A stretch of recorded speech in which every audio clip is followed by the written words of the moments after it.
Portuguese speakers over there. Welcome everybody. I'm very glad to see your face here.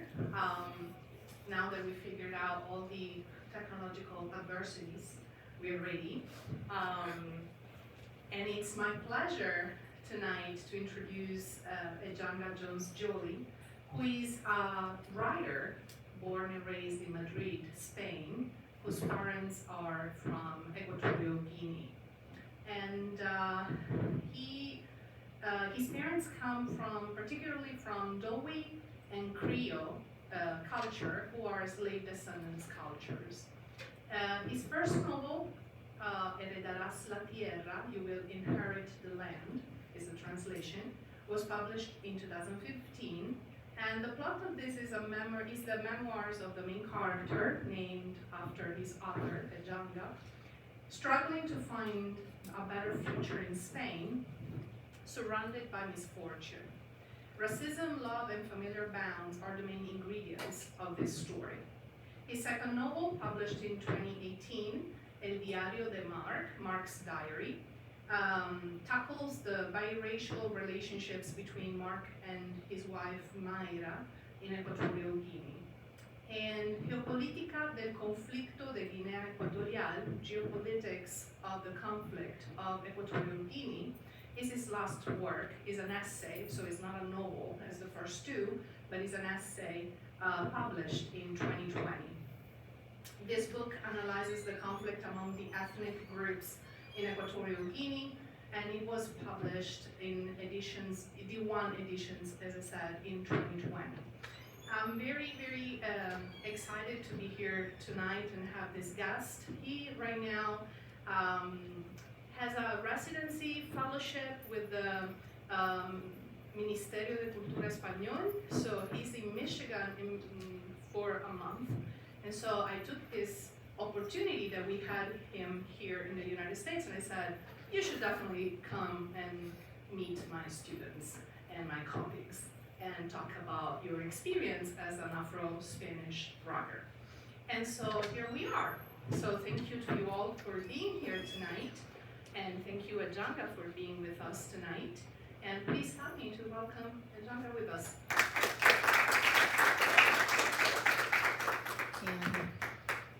So we have a PowerPoint presentation that Ejanga created that you have both on that screen and here. And you'll see me changing slides because I'm multitasking, not, but.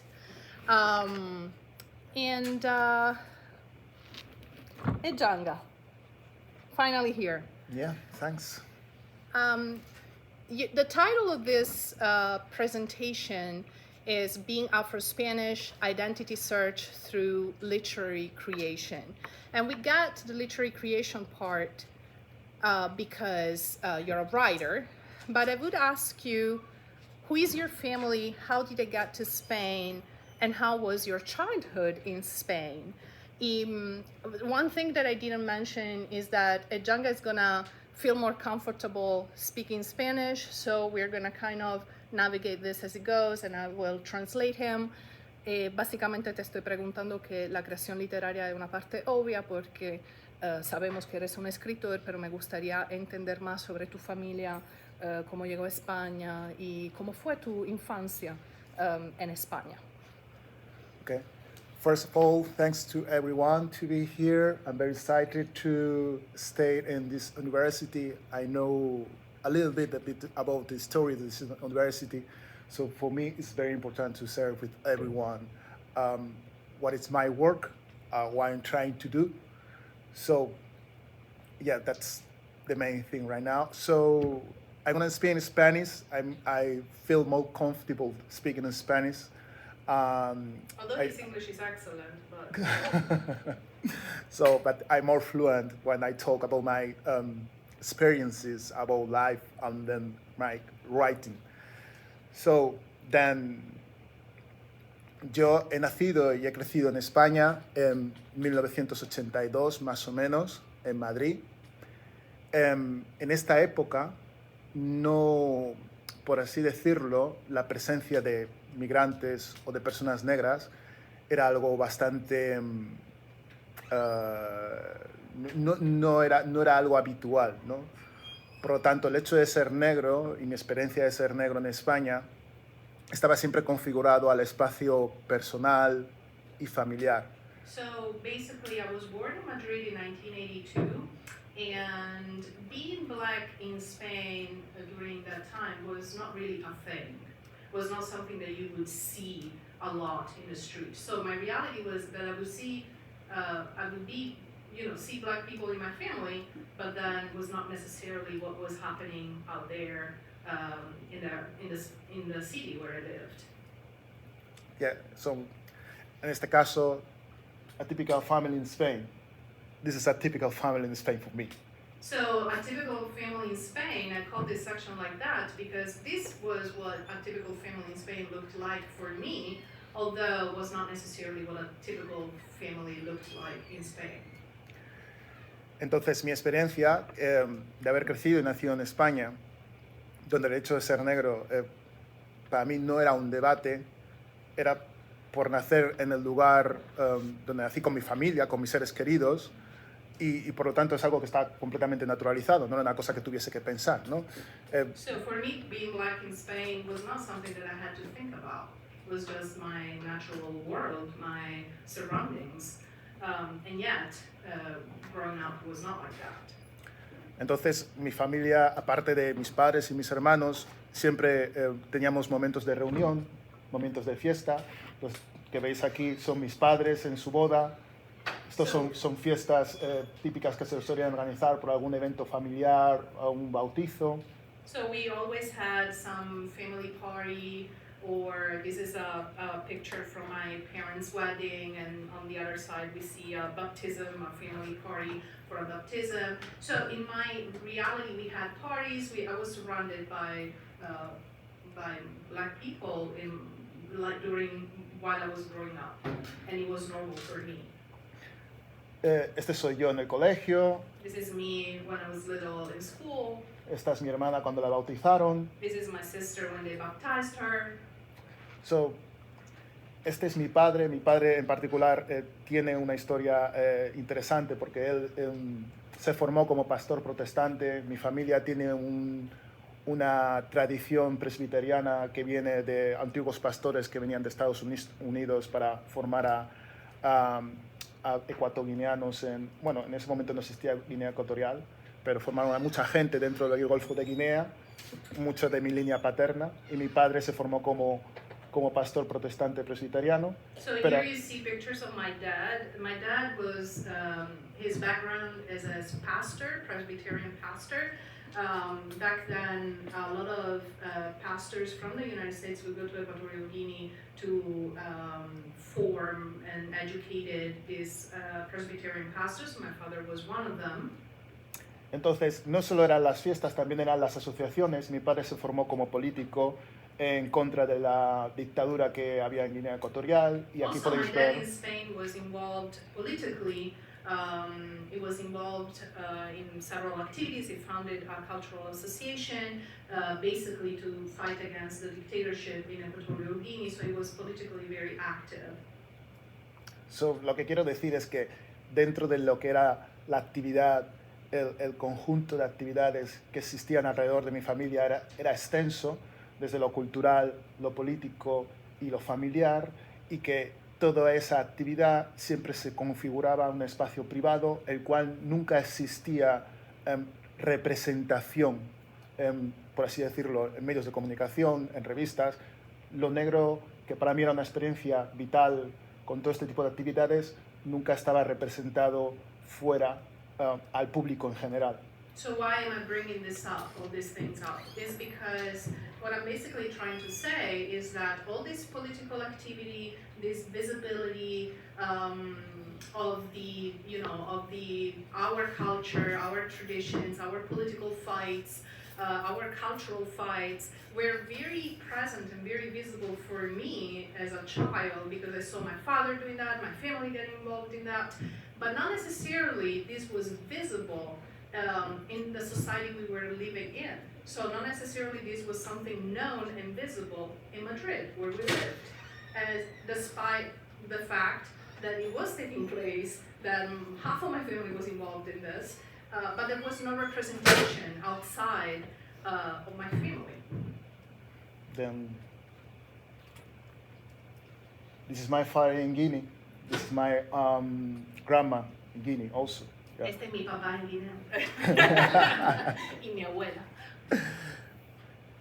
En realidad, lo que al final yo podía percibir más allá de mi familia, que era o lo que significaba o lo que estaba relacionado a ser negro, en los años 80, siempre 80 y 90 fundamentalmente, estaba relacionado con la guerra, con el hambre y con la miseria.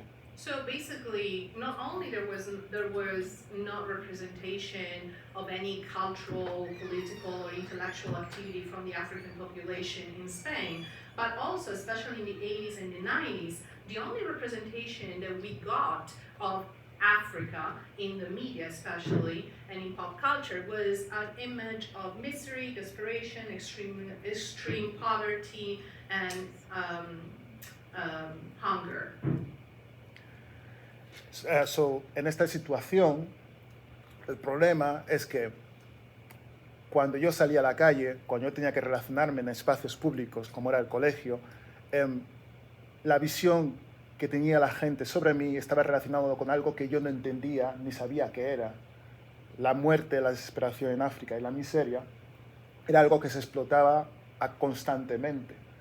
Y yo era algo que no le podía dar respuesta, pero a mí se me relacionaba constante con eso. No solo a mí, sino a cualquier persona negra. So De the tal problem forma, became that while I was living in Spain and my references were very different from what the TV, for example, would project about Africa. So on one hand, I saw like Africa was desperation, poverty, hunger, charity, but on the other hand was not the reality I was living in with my family. pero aún así, en mi familia, la celebración, la vida, continúa. Esto es mi familia años después, probablemente hace 2 años, en el casamiento de uno de mis tíos. Y aquí estamos, ¿no? La celebración de la vida es el mayor reflejo de lo que para mí significa ser negro. So like you see, this is the contrast I'm talking about. On one hand, I grew up in this country where this is the image of Africa that they insisted in projecting, and on the other hand, this was my life with my family in a normal wedding. This is the wedding of my uncle a couple of years ago. So there was a constant negotiation of being, oh, I'm African, I'm the poor guy, hungry, blah, blah, blah, blah, like what you think I am and what I really am, what I really live in my family.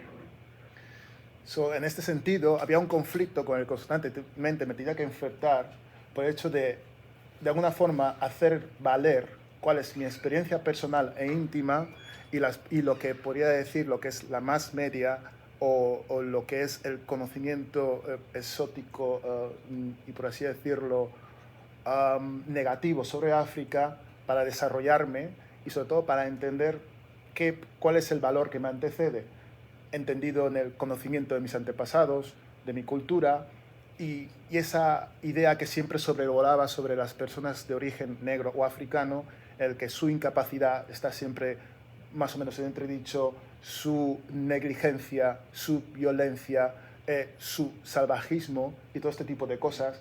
Yo me tenía que enfrentar a esto diariamente por cuestiones como simplemente esas imágenes. Y llegó un momento en el que yo sentí que me tenía que enfrentar a esas cuestiones. So the constant conflict I've been living in growing up has been kind of negotiating, affirming myself as a normal citizen of the society I was living in, at the same time in a society that had this image of Africa where we were desperate, poor, and savage, and all of those negative attributes, like where black was negative. And in the meantime, I had to affirm myself and kind of, as a normal person with normal goals, like everybody else, like my peers. And that was the constant conflict I was living in. So, Edjanga, te pararía aquí antes de pasar a la segunda parte, porque entonces me gustaría entender cómo ha sido, a raíz de todo este conflicto interior tuyo, cómo ha sido la negociación de tu identidad como afro-español. So what I'm asking is basically with all this conflict that he's been talking about, his personal conflict and differences between what he was seeing in his family and what was living in the streets, how has been the negotiation of his identity as an Afro-Spanish person?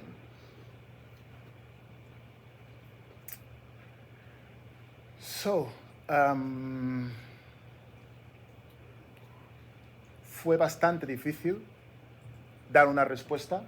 Solo tienes dos opciones ante esta situación. La gente normalmente, este tipo de situaciones la abruman e intentan encajar dentro de lo que podía ser relativamente aceptable, ¿no? Dentro de un esquema, ¿no? De So lo it's que... really difficult, it's been really difficult, because in one hand, the temptation is to try to fit whatever box is acceptable in the society you live in. Intentar sentirte a gusto con lo que tú ves de ti mismo y con lo que los demás ven de ti mismo, pero Trying to feel comfortable in the way the others look at you and perceive you, and in the ways you perceive yourself. Pero en mi caso, yo llegué a la reflexión, a la conclusión de que eso era imposible, porque si África siempre era un objeto donde otros podían decidir qué es lo que era en base a desgracias, en base a imágenes de desesperación y de guerra, yo nunca tendría la capacidad de dar una respuesta con la que yo sentirme cómodo, sino estaría siempre en manos de otros, de hacerme sentir de una determinada forma y manera. Por lo tanto, yo tenía que tener mi propia experiencia de lo que era África. So I got to the conclusion that that project was impossible to achieve. If Africa was perceived as an object, really the perception of it would forever depend on the definition that the others that surrounded me would give me of Africa as an object. And so whatever I would do, I couldn't achieve my own identity the way I wanted. I couldn't achieve to let me see as I wanted to be perceived, whatever it was. And that whatever it was, that piece that was missing for me was really Equatorial Guinea, was really going back to the roots. En ese sentido, en un momento dado, después de haber participado en diferentes tipos de asociaciones y haber intentar interactuar con otras personas negras en conversaciones, yo me daba cuenta de que al final no llegábamos a ningún tipo de identificación común porque estábamos todos afectados por esta situación que nos envolvía.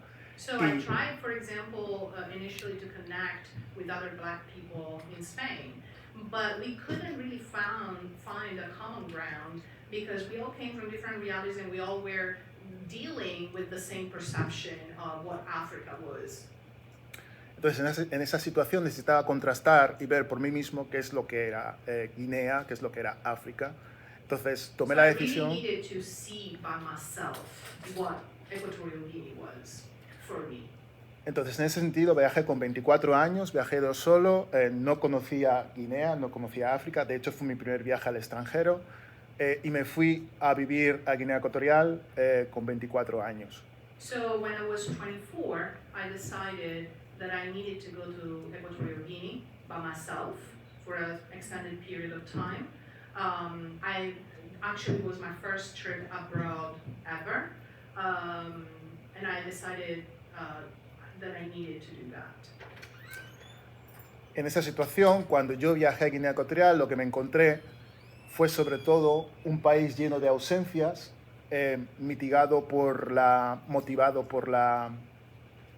dictadura, que, como sucedió en el caso de mis padres, hizo que se fueran del país y que no volvieran, y por otro tanto seres queridos. Pero además, aparte de las personas que se habían ido, también existía la ausencia de aquellos seres queridos que se sabían que eran nietos, que eran hijos, que eran sobrinos, que habían nacido en un país extranjero, como podría ser España, Gabón o Camerún, que es donde principalmente se situaban los principales flujos de migración de Guinea. So when I went to Guinea, what I found was an empty country, kind of, because a country of empty spots, because a lot of people had left, emigrated, like my parents did, and never went back.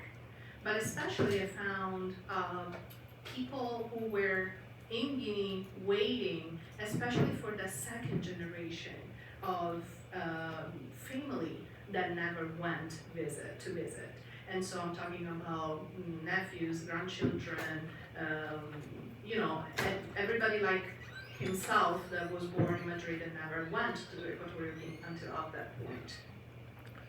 Entonces, esas ausencias también esperaban de vuelta, había mucha gente que esperaba de vuelta a todas las personas que se habían ido, y en esa larga espera, ellos habían creado un espacio donde yo encajaba automáticamente, donde se me llamaba hijo, donde se llamaba nieto, donde de alguna forma yo tenía un lugar sin yo saberlo. So what I liked a lot about that experience at first was that I had a spot as soon as I went back, because in my family everybody called me son, grandson, with such affection that I really had a spot. They were waiting for me, and I felt very comfortable in that space.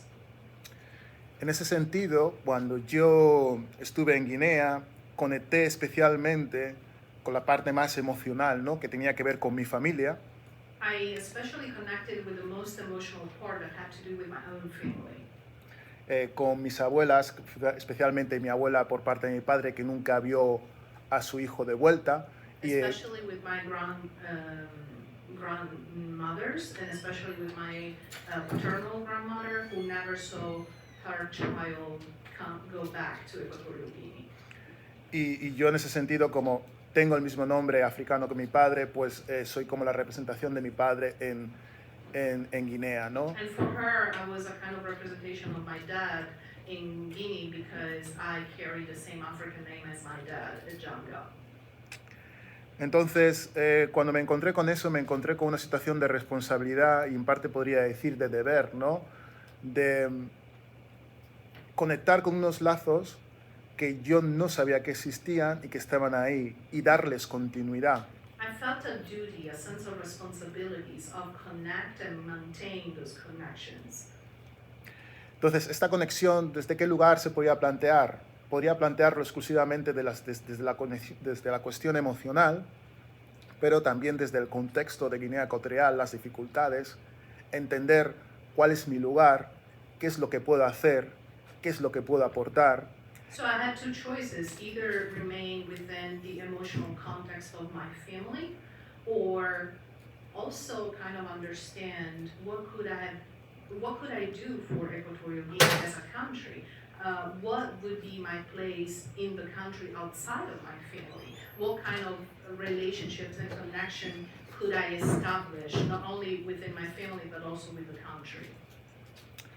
Y de alguna forma, pues bueno, me llevó a una reflexión mucho más realista, más allá de lo que el mass media podía decir de África en los medios de comunicación, que no tenía nada que ver con mi experiencia vital y personal o cercana, y que puso un poco el foco en mis seres queridos y en, de alguna forma, dignificar un poco ese legado familiar, cultural y podría decir incluso del contexto del país, ¿no? And of course that has been a journey for me that detached from the image of Africa that I was used to see in mass media, and revealed another kind of country, another kind of context that I was rescuing through my family and through my experience in the country. En ese sentido, para mí, no hablo el idioma de Guinea Ecuatorial, pero hay tres palabras que me han servido como guía en mi interacción, en mi conexión, en mi forma de entender qué es dónde me puedo situar, dónde puedo llegar y dónde quiero trabajar. So I don't speak the language, unfortunately. However, during that trip, I came down to kind of 3 keywords that would summarize my experience there. La primera palabra es Indowe. Indowe es la cultura, la etnia de mis padres, que es un compuesto de 2 palabras que significa Indo, que significa acogido, y We, nosotros. Lo que quiere decir que en el periplo del transitar de la cultura de mis padres, encontraron la forma, la manera de unirse y estar juntos para sobrevivir y continuar. The first keyword that really stayed with me is the first word that you see on screen, Dowe. Dowe is the ethnicity of my parents, where Do means Cogido. Taken, and We means nosotros, us. So us taken in the sense that we hold each other in order to go farther, to go ahead. And this is what makes me think of, for example, my parents when they left and they had each other to carry on in life. La segunda palabra es metangani, utangani.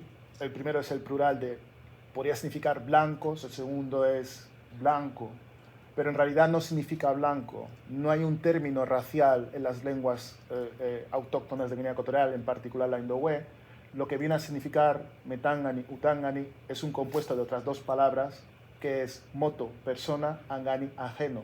A mí se me llamó en repetidas veces utangani y tuve que aceptar que también provenía de esa experiencia ajena de Guinea, de los indowés.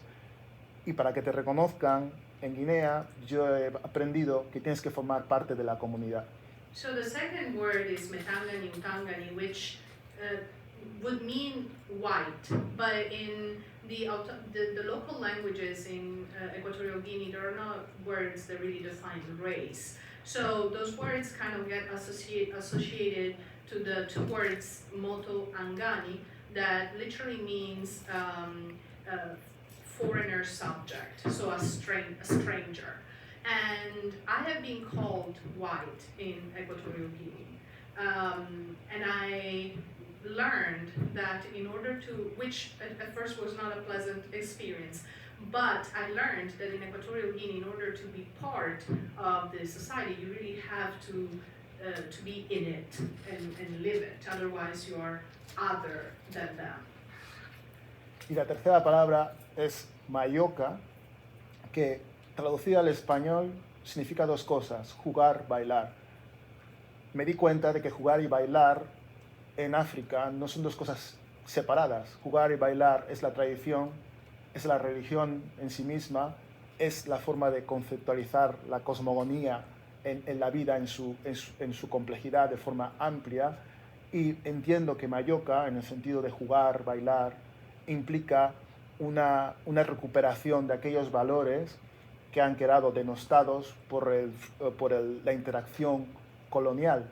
Entonces, entiendo mayoca como la conexión con los valores profundos de los significados que hay que darles continuidad, yo siendo parte de esta comunidad indowe que intento reconectar con ellos. Mayoca is the third keyword that stayed with me, that translated into our languages would mean play, dancing, which in the culture of Equatorial Guinea, play and dancing are not two different things. They're strictly connected to any tradition, any ritual, and really mean a lot because it really summarizes almost a philosophy of life and the way through play and dancing you can stay connected to your roots, your traditions, and your identity.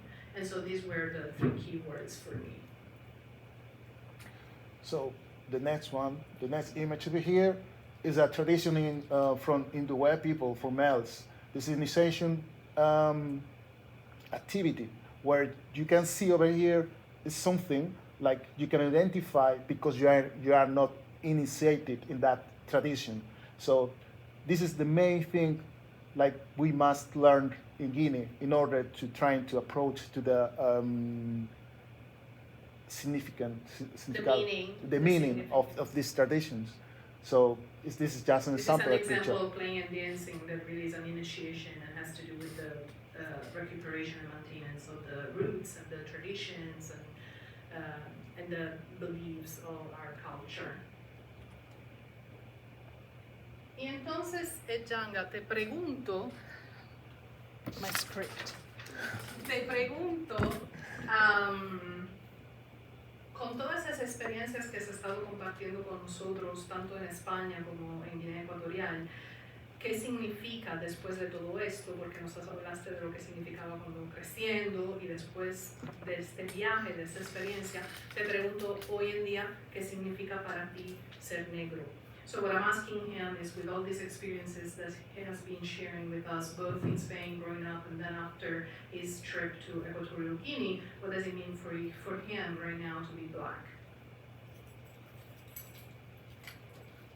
To be honest, I've been like one part of my life, a big important part of my life, probably 10 or 20 years, I've been really, really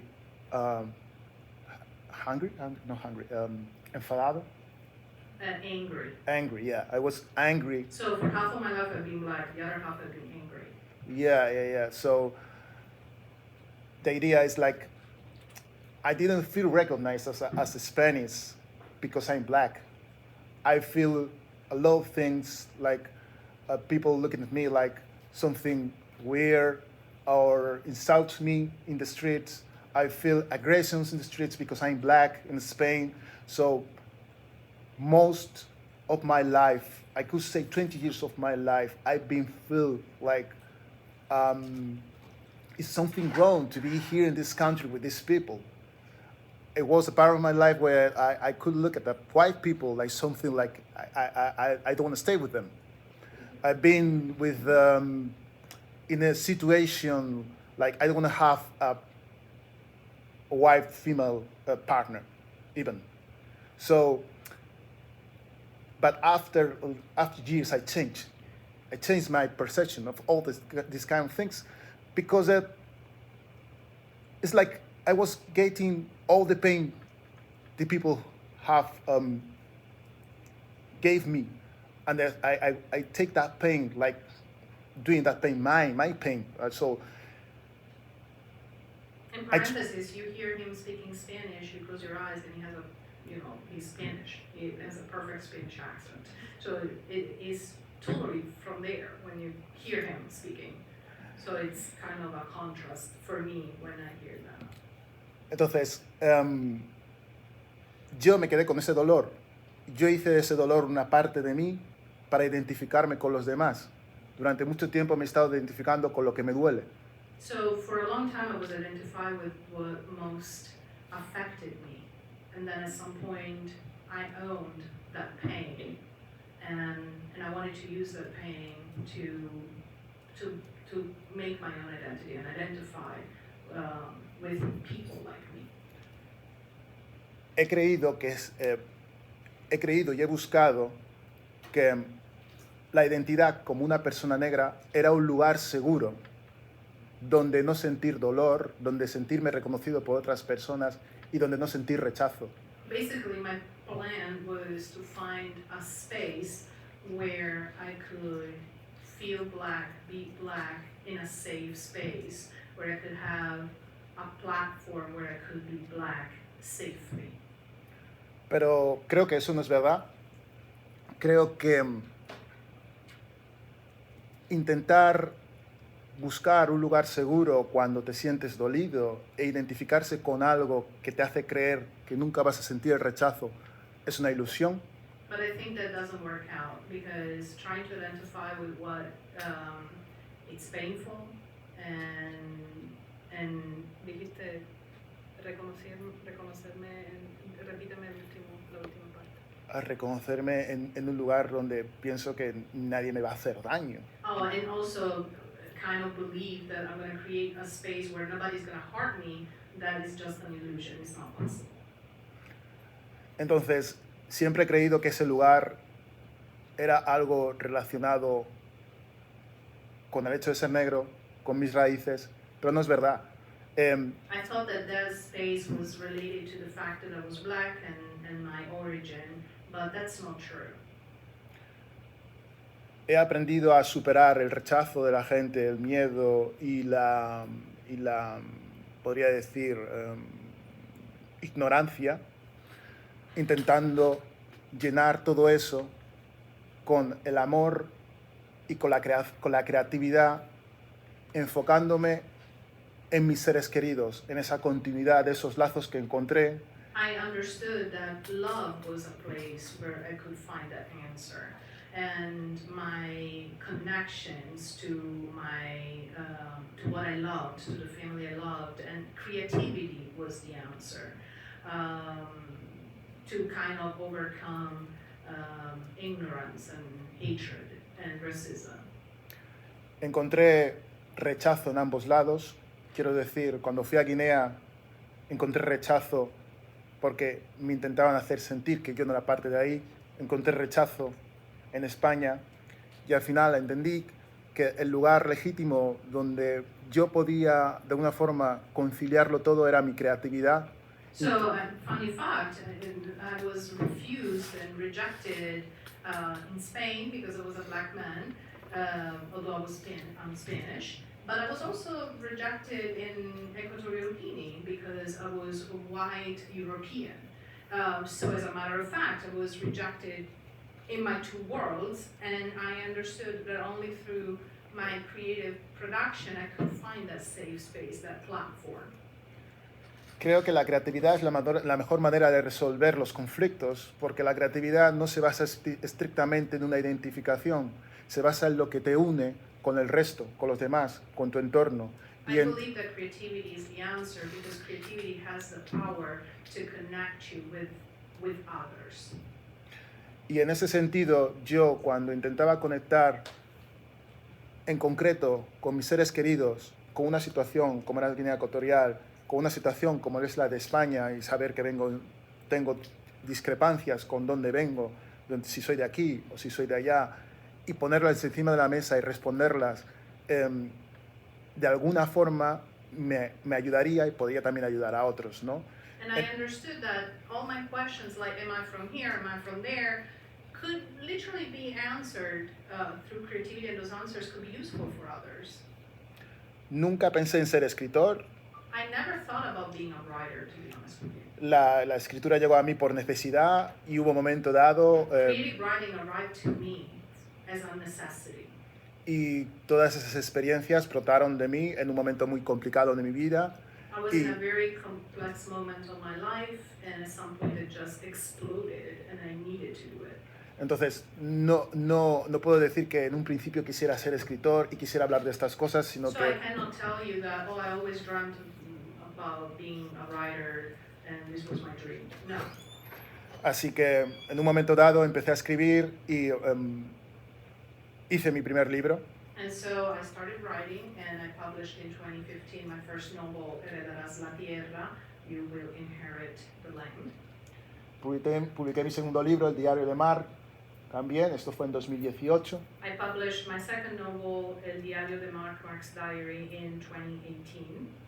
Ambos libros intentan de alguna forma representar mi historia familiar, pero también la mía propia, con mis preguntas y mis respuestas respecto a situaciones de identidad, de orígenes. Both novels explore, have a lot to do with my own story, my family relations, and my questions and answers about identity. Y también el racismo y la discriminación. And also they speak about racism and discrimination. El tercer libro es Geopolítica del conflicto de Guinea Ecuatorial, en el cual hago un análisis político, epistemológico de las condiciones que se dan en Guinea Ecuatorial, que también sirven un poco como base para entender el trasfondo de las novelas y de So lo this que is parto. my third book, Geopolítica del conflicto de Guinea Ecuatorial, Geopolitics of the Conflict of Equatorial Guinea, published in 2020. This is a different genre. This is an essay where I explore the political and epistemological background of Equatorial Guinea, and also, let's say that this book really makes you understand a little bit better the background of the novels. Pero también he hecho cosas relacionadas con el cine o la imagen. So after writing and finding through creativity my way, I transitioned also my interest to the audiovisual, and so I started filming. This is a short film. It's not finished, but this could be like a teaser of the short film. That short film is talking about different roles of black persons in Spain. Like as I told you in the beginning, we don't have a representation, and that means like most of the people don't see black people taking different roles as educators, as I don't know, artists and things like this. So this is one of my main projects. And this is a teaser that we're going to show you.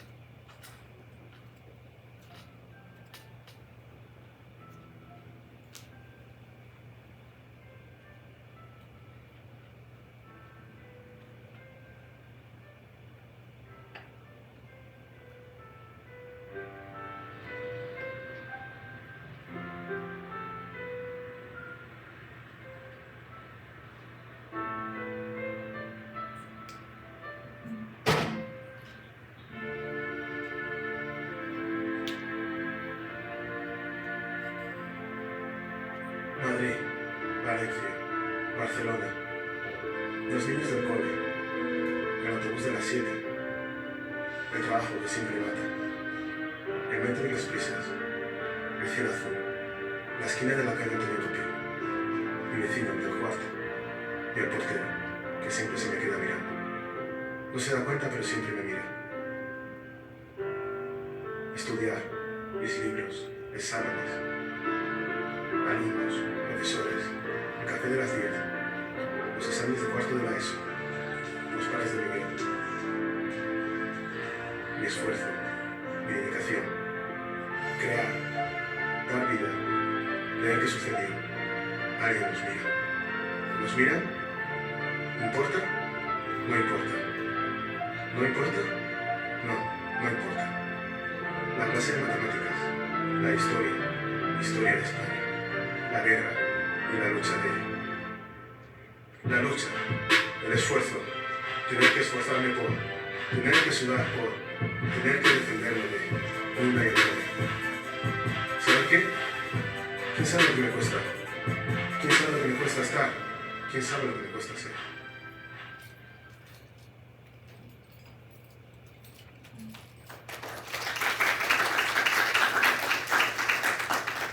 Then this is the second one. This is the second one. This is about my grandmother. She died in 2015. Then one of the things I realized, the old generation, my parents, my aunties, my grandmothers, they disappeared, most of them. So I feel like I'm in the line to be one of the oldest soon. This responsibility in Africa to be one of the oldest means like you all have the point to tell the history to the youngest, and then I don't feel it. I don't feel like that right now. So most of my relatives, they have like a lot of histories. I don't know, a lot of histories that it's difficult to collect all of them. So what I did about oral history, Eddie W. Yeah. So the idea is when my grandma died, I did video taking this funeral as a sample for the future of knowledge of my culture and love. So we're gonna put like 2 minutes, just 2 minutes, just to see how it is. What I love about these 2 minutes that he selected, can you hear me? Yes. Is that he's his father speaking in his language, telling one of these stories, and the subtitles are in Spanish, so you really know that you should all know Spanish. Yeah, the history is about life and death. It's a history about life and death.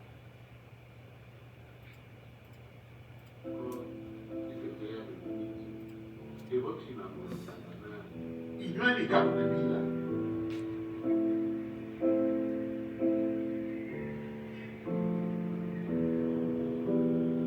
Luego de que llama, emite ni la luz. Llama ni para que me y cabala y te me echó. Luego evita me echó el año, mojarse, el una y más.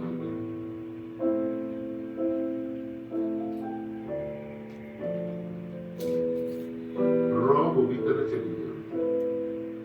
wakazie eni bai popolaka etoka kapaba imanga kemanga na mchimani yalo netoka kamusaka nandi musaka bakuleche ibuku biru kama cheche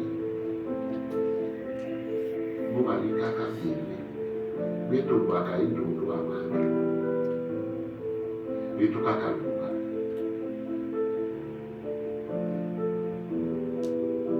keba beche moto de beni sapweni bako beche na pimba sie eba pangaka mu anangaka kondo na mteyado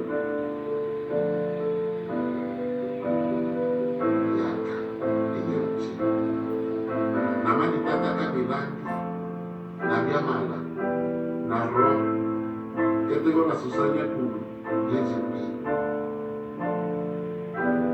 inyuba na iku wachepi wamani yayaka iku ngejepi iku ya sore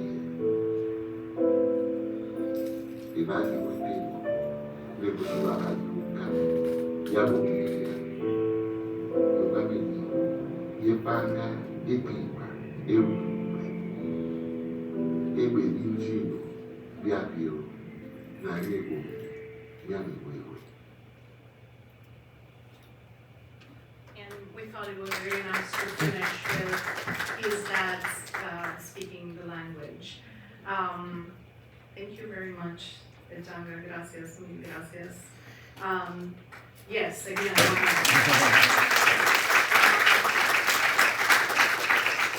It's been such a treat to have you here. I want to open the floor to questions, but I would like to open with one question for you. After all these nice things, creative things that you have been doing, I'm wondering, what are your future plans? What are you working on right now besides finishing the previous film that we saw? Así, tu proyecto futuro, ¿qué estás haciendo ahora? Oh, so right now I'm trying to, as you could see, for me, most of my 10, 20 years, I've been trying to resolve this question, what does it mean to be black?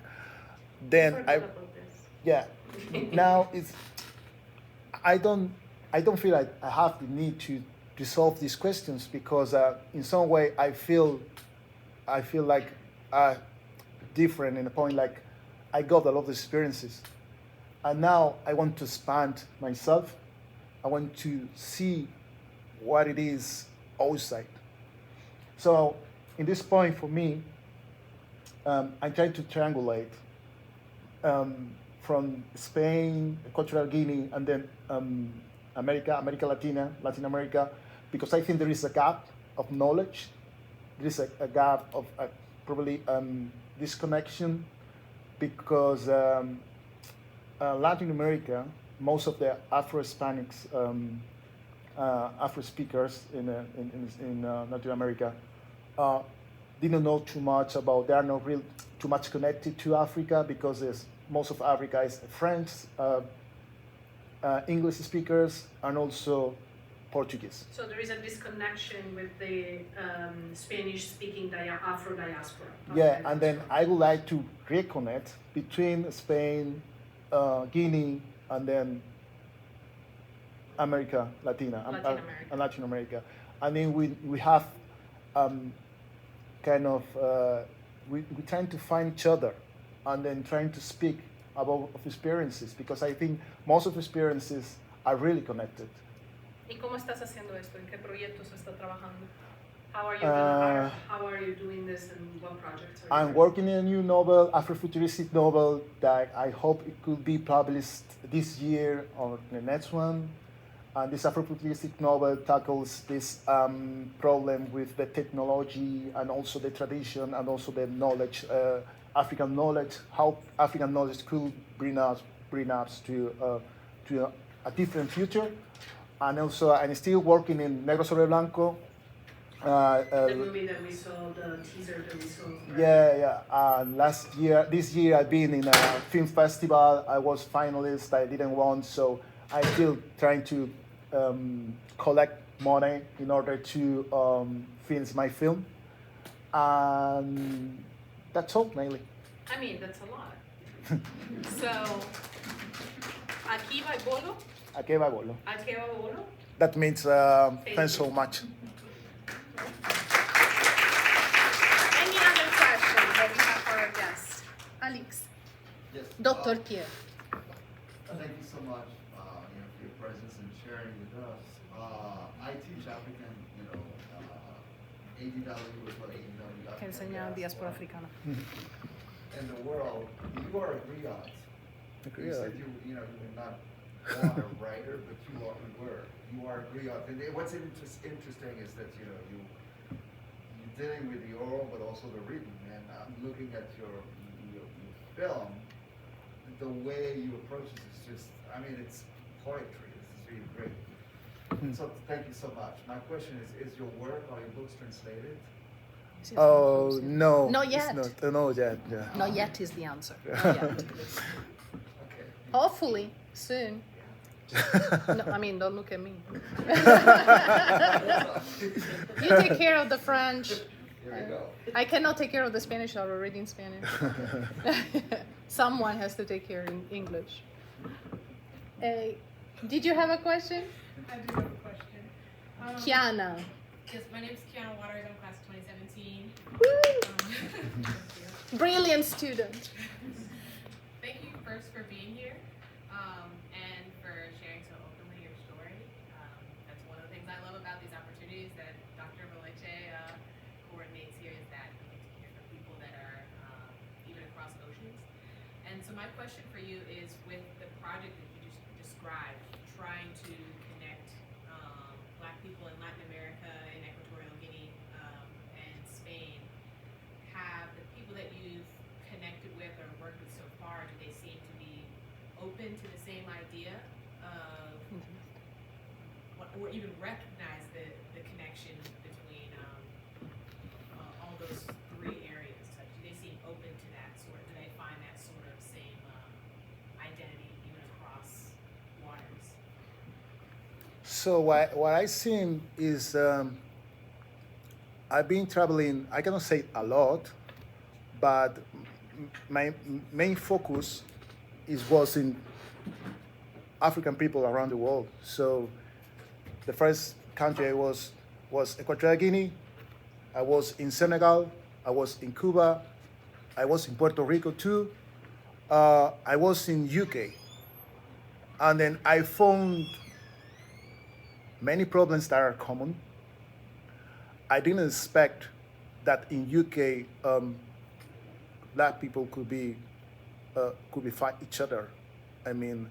Jamaica with Africans, Africans with English black British, and then when I went to Puerto Rico, and then I realized the Afro-Caribbean are probably in the worst position in the Caribbean. I was amazed. And so what I'm trying to say is, at least me, when I was living in Spain, and then you look at the world outside, it looks like everything's fine. For example, I thought Afro-American, they were in a really good position, because when you see the films, you see the series, you say, okay, Afro-American are good. That's their play. African Americans are okay. But you came here and then you find a lot of problems with Afro-Americans, the situation of Afro-American here. When I look at UK, I thought, okay, that's the place that Black people are okay.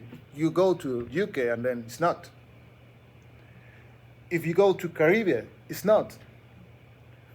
So the thing is, the perception that we have about African people around the world is not real.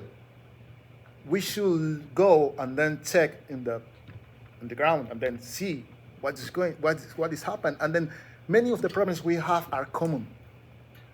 But we don't know. I can tell you, I have one friend of mine now, he's in Madrid. He's from Colombia. And then he's Black. I gave him this book of geopolitical conflict. And he said, I don't think Colombia is going to be the same situation. He told me that. After reading it, he said, I cannot believe it. It's the same. We are facing the same problems. So there is, can't say misunderstood, there is something missing because we need to stay in contact and when we need to collaborate. Thank you. Thanks. I've kind of found a little bit of the same thing. In what sense? I also like finding Black people that speak Spanish and just trying to figure out how we can make connections. That's one of the reasons I chose to study abroad in Cuba. Because I wanted to see people that look like me. No shade to Spain. I enjoyed Sevilla, but Cuba was a different experience. And even talking to some of the Black people that I've met that are from Ecuador or Colombian, I see experiences that look like what I'm familiar with Black people experiencing here, but it's not always the same perspective there, with them thinking that the experiences are similar, and that we're kind of many communities in North America and other countries across the Atlantic and in Latin America, even in Cuba, I was like, people may say that there isn't a race problem here or anything like that, but when I see, people that are darker experiencing a different reality, or all living in the worst neighborhoods in a certain city or things like that, there's some kind of problem, or at least that's how I've learned to recognize it here. But I haven't always found people, I guess, open to recognizing that, saying it, or doing anything about it, and then just a variety of a spectrum of ideas on how connected they are to Africa. So it's, I appreciate hearing your perspective on what you found, given that you traveled to different places. Thanks. Any other question? Yes. Another question. Based on the challenges that you mentioned to be writing in Spain and writing and publishing in Spain, can you share a little bit about the reception, what the reception of your book was like in Spain or outside of Spain, if you found different way people received it? So to be honest, I'm not really popular, so so I didn't have a really great reception in Spain, but I think that's not the most important thing. So, for example, Heredas la Tierra, the first place where I did the presentation of this book was in Guinea. I did the presentation in Guinea because I'm conscious, like in Spain, probably I'm gonna be like a writer, other writer than even Black writer, so nobody cares about me mostly. But I think my work could have more impact in Equatorial Guinea because they need it more. So I'm trying to do this in order to impact in Equatorial Guinea more than in Spain. Also, I want to just jump in and answer, not for you, but I want to add on, because you might be not so famous in Spain. However, I met Ejanga 7 years ago at an event, a literature event in Puerto Rico, and he was invited there as a writer, and the organizer of this event is a very famous, well-established Afro-Puerto Rican writer. So, it's like he is almost in line with his presentation, because it's almost like more invisible in Spain than outside of Spain. And did you find challenges in publishing? Yeah, many. It's not easy. Then the topics like I talking about in my books in Spain is no popular at all. Even now there is a kind of interest in diversity in different ways, and you can see Netflix and in other platforms that They want to put diversity on the table, but it depends. It depends on the way I could say you have been promoted by, I don't know, a platform or something. Another reason, also, you know, something crazy that happened this afternoon as we were coordinating the presentation, I noticed all of a sudden that he creates the slides, and Heredarás la Tierra is published by Germán Jones Joly. El Diario de Marc is published by Ejanga Jones Joly, and I know him by Ejanga. And I asked him, who is Germán? and he's like, well, it's me, because apparently he was born in Spain, and in Spain you cannot be registered under a non-Christian name, which I didn't know. Yes. So all of his siblings have a Christian name and an African name, because anyway his parents were naming their children also with an African name. I was shocked. It was like 4 p.m., not long before this event. And I was like, well, you were born in Spain, so you're Spanish. And fun fact, he was not Spanish. He had to swear the flag when he was very little, and he's very blurry memory of it. So it's in line with that invisibility kind of thing that we were talking about when in Spain, right? Anything else? Yes, Kimberly. I remember on one of the slides, like there's the question of what does it mean to be Black? In this like discovery, this journey of that, how will you know when you actually reach that understanding? ¿Cuándo sabes cómo responder a la pregunta qué significa ser negro? Como una At the moment, I don't need it anymore.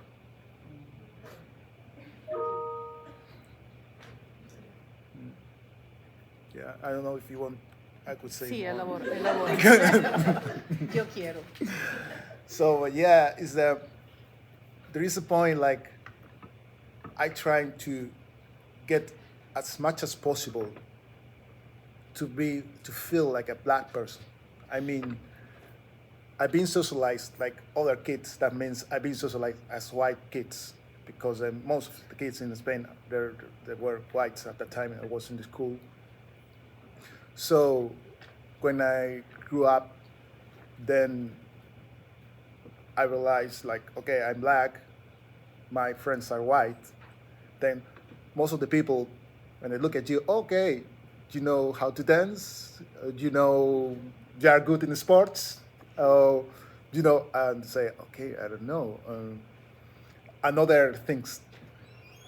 Then I was asking me, what does it mean to be Black? Probably I know Black enough. I need to learn other things, because people are looking at me like, okay, she looks like a white, you know? In Guinea. No, in Guinea, in Spain. Oh. Yeah. So this happens many times in my life. I mean, not just with white people, also with Black people. Like, for example, something happens sometimes with my cousins. They know how to speak the language, and then I couldn't speak with them. Things like this makes me feel really out. Like, I don't know. I should know the language. I should know how to speak the language. When I came to Guinea, I was like, okay, I'm going to become in Equatorial Guinea, in Indo-Way. I'm gonna learn the language. I'm gonna take all the things. I'm going to transfer myself in something like really like a Black guy with my knowledge, African knowledge, heritage and everything. So it was impossible. That was impossible. Because you are who you are, with your No, background. not even just like that, because it was a big challenge to that moment, trying to become something like the language, the trying to learn the traditions and things like were really difficult. The traditions in Africa is not like something you go to a party and then you drink alcohol. No, the traditions are really tough. Years ago, most of the kids died doing that kind of traditions. The meaning of those traditions is a really deep meaning. So it's not really easy. So trying to be an African is like a big challenge. So Yeah, that's what I mean. It's like, because you're African, but you're also European. yeah, so at the time I did this lot of effort, and then at the time I got this knowledge, and then I look at myself into myself, and then I was seeing all my experiences. I got these experiences as a way to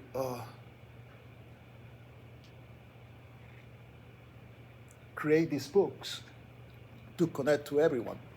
So now I have my own experience in life. I have my own understanding, and then I don't need to learn from others. I need to learn, but not learn in order to be more similar. Or to define yourself. Yeah. So that's it. We have time for one more question. Yes. I wanted to ask you about, I guess, the role that your parents could have had in this, like, discovery of what it meant to be, for you to be black, or not, ni aquí ni allá, te ayudaron, te dijeron, no pienses en eso.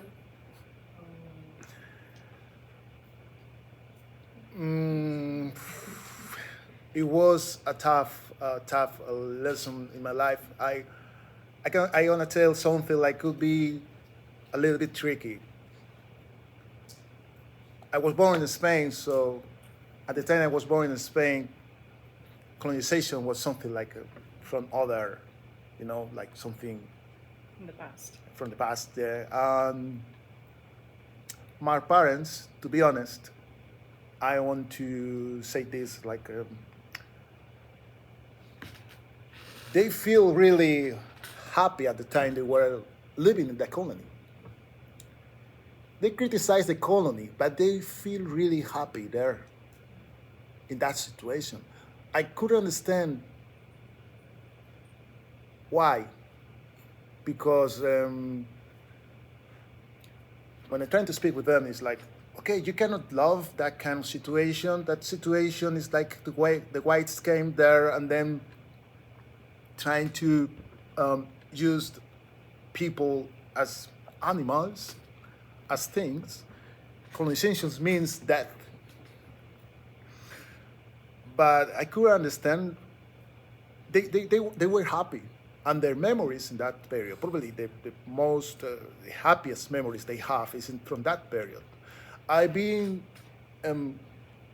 fighting with my parents in that point of they were happy in a colony. You cannot be happy in a colony.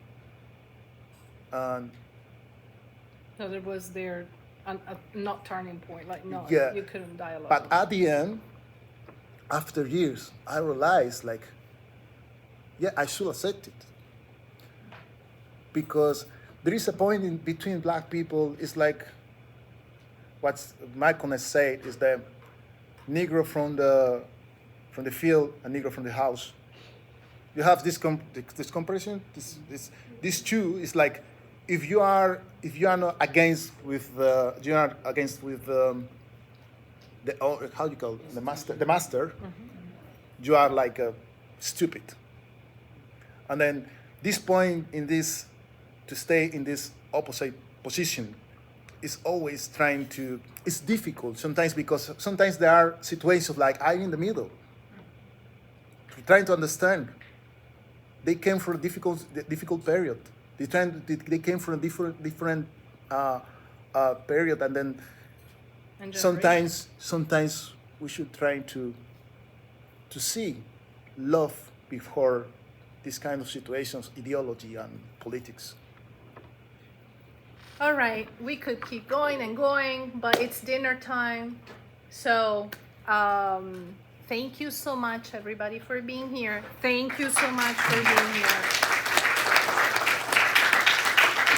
For visiting us.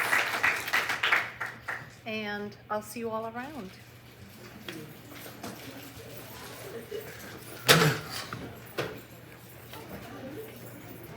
Bye bye. Bye bye. Bye bye.